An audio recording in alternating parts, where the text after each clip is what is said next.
Mas eu queria perguntar dentro desse tema para o Orlando um pouquinho de como é ser um médium que psicografa cartas do além. Uma pergunta que maravilhosa. Não vamos deixar você tranquilo, não. Pode. Não, muito bem. Para mim, essa tarefa faz parte da minha vida, né? E ser um instrumento medianeiro, já diz, né? Intermediário, é uma alegria imensa. Porque primeiro, a cada reunião, sem qualquer demagogia, né? Sem querer uma falsa modéstia, a cada reunião eu percebo que o que eu faço é muito pequeno.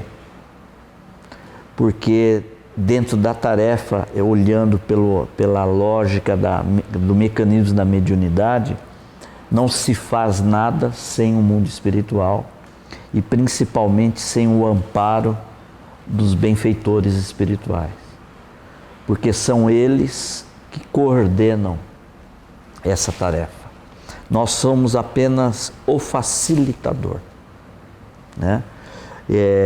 Então, quando nós chegamos ao final da tarefa, que acabamos de ler as cartas, então fica sempre uma reflexão do quão o nosso papel, ele tem a sua importância, evidentemente, né?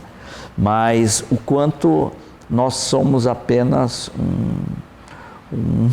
uma parte de todo um processo que é a reunião. Então, quando nós lemos também as cartas, nós sentimos aquela alegria, né, de ver que o mundo espiritual, de certa forma, aproveitando mesmo que as nossas parcas condições mediúnicas, lembrando que Chico, você fez uma menção, Chico Amor Xavier, ele foi um missionário que nós sabemos dentro da doutrina espírita, ele exerceu na área mediúnica o mandato mediúnico, que são raros e que são de espíritos que realmente vêm com uma tarefa tão preponderante como foi a dele e como continua sendo, né? Nós estamos numa tarefa provacional, onde nós recebemos um instrumento de redenção. Por isso que eu sempre cito aquela definição de Emmanuel no livro Emmanuel. Na sua generalidade, não ipsis literis, na sua generalidade, os médiuns são corações que faliram desastrosamente, fala Emmanuel, no passado, se comprometendo com o público. Então, quando ele recebe essa tarefa, todos nós medianeiros, e que tem um cunho muito grande no sentido público, não estamos recebendo, eu falo por mim, como nenhum privilégio e nem por missão. Está recebendo por uma oportunidade de redenção, né, espiritual. Porque não tendo mais a dúvida da imortalidade da alma, compreendendo toda essa mecânica que é estar aqui, o nascer, viver, morrer e renascer e evoluir sempre, progredir sempre, sabe? Compreendendo esse contexto da nossa existência, ele agora tem um mecanismo que, se ele continuar nos equívocos do passado, terá uma complicação maior, porque se antes não tinha o conhecimento, agora ele detém o conhecimento. Então, me sinto muito feliz, é uma alegria muito grande, mas a gente pede escusas a todas as pessoas por compreender que se Chico Amor Xavier era uma digital, não estamos endeusando, eu acredito que os outros medianeiros que estão nessa tarefa talvez concordarão comigo. Nós somos um radinho de pilha com muitas falhas na sintonia, mas tentamos fazer aquilo que é possível. Pode ser desculpa, Ana, só fui lembrando, né, de uma história que eu vivenciei o ano passado, né? É um radinho de pilha, mas que traz muito consolo, né? O ano passado eu tive a oportunidade de participar de um evento que foi organizado pela Associação Médico Espírita do Espírito Santo, um seminário sobre suicídio, e um dos participantes era o Dr. Gilson Luiz Roberto, que é o atual presidente da AMI Brasil, e ele finaliza a fala dele, que foi a última preleção do dia, falando sobre o sentido da vida, justamente com um dos seus vídeos no Pais e Filhos, psicografando e trazendo uma mensagem de um filho para a mãe que estava lá, tinha sido levada pelo outro filho, e no final da mensagem o filho diz: mãe, tira da tua cabeça essas ideias de querer retornar à pátria espiritual de uma forma precoce, ou seja, dando a ideia de que a mãe já vinha pensando em suicídio. A mãe fica profundamente emocionada e vai agradecendo ao outro filho que a levou para aquele momento, um choro convulsivo, e que emocionou a todos que estavam lá, entendendo o consolo daquela mensagem, entendendo o quanto que as palavras daqueles que retornaram à pátria espiritual, por vezes calam fundo em nosso coração, nos incentivando para a gente continuar firmes nessa nossa tarefa de se tornar uma pessoa melhor.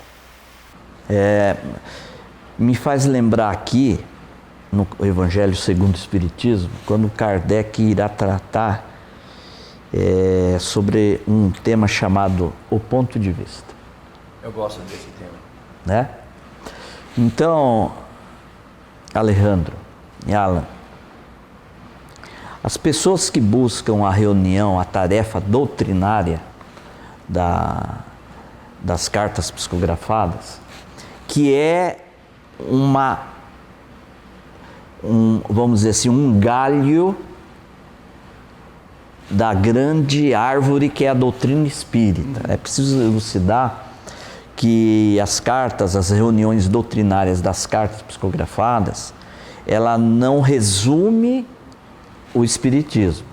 Ela é uma das formas de consolo da doutrina espírita, que a doutrina é consoladora e esclarecedora. E o Alan colocou muito bem no sábado, lá no Pais e Filhos, no Ismael, que dia que é? Quarta-feira.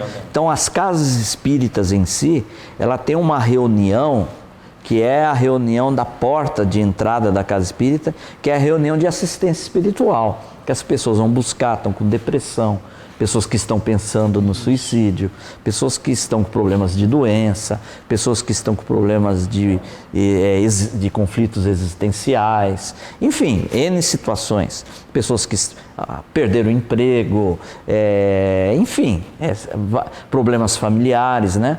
Então, essas reuniões a Casa Espírita acolhe para poder dar uma orientação à luz da doutrina espírita. Na reunião, por que eu estou fazendo essa introdução? Na reunião das cartas psicografadas, na minha experiência, o senhor Francisco pode confirmar, 90% das pessoas que buscam não são espíritos. E elas chegam com um problema. Eu perdi meu filho, a minha filha, meu marido. Muitos são céticos, né? Outros são materialistas. Outros são de outras religiões a qual respeitamos, mas que ela não está lhe respondendo essa necessidade, esse anseio. Então essas pessoas, elas chegam com muitas mais dúvidas do que respostas. E chegam até naquele sentido, eu quero ver para crer. Sim. Não é? Bom, quando a carta elas são lidas, é como se a pessoa recebesse um e-mail e um WhatsApp do filho. Sim. Por quê? Está ali catalogada nas cartas a identificação do filho, com pontos fundamentais, como uma assinatura, uma circunstância, a leitura de um pensamento que só a mãe sabia, o pai sabia, nomes que são informados que não foram mencionados, não é? Enfim, aquilo para a pessoa revitaliza dizendo: o meu filho, a minha filha, o meu esposo, a minha esposa não morreram, vivem. Está aqui expressa nas cartas, que hoje são fonte de pesquisas, não é? E a partir daí, aquela pessoa muda o ponto de vista. Não, a morte não existe.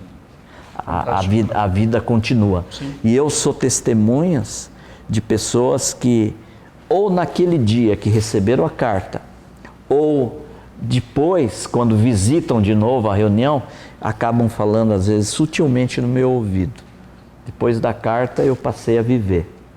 Eu pensava em suicídio. Hoje eu não penso mais em suicídio. Que bacana, né? Para aqueles que estão nos assistindo, sem dúvida vão se emocionando com as histórias, com a riqueza dos detalhes, com o consolo das cartas psicografadas, que, como o Sr. Orlando bem colocou, uma porção menor, mas muito importante para todos aqueles que vão buscar e, encontrando esse consolo, mudam o seu ponto de vista. Nós vamos fazer uma pausa, uma rápida pausa, continuem conosco, a gente vai continuar a nossa conversa com o seu Francisco, o seu Orlando aí. Então, dá o seu joinha, como nos diz Adriano, curta o nosso programa, compartilhem, até breve.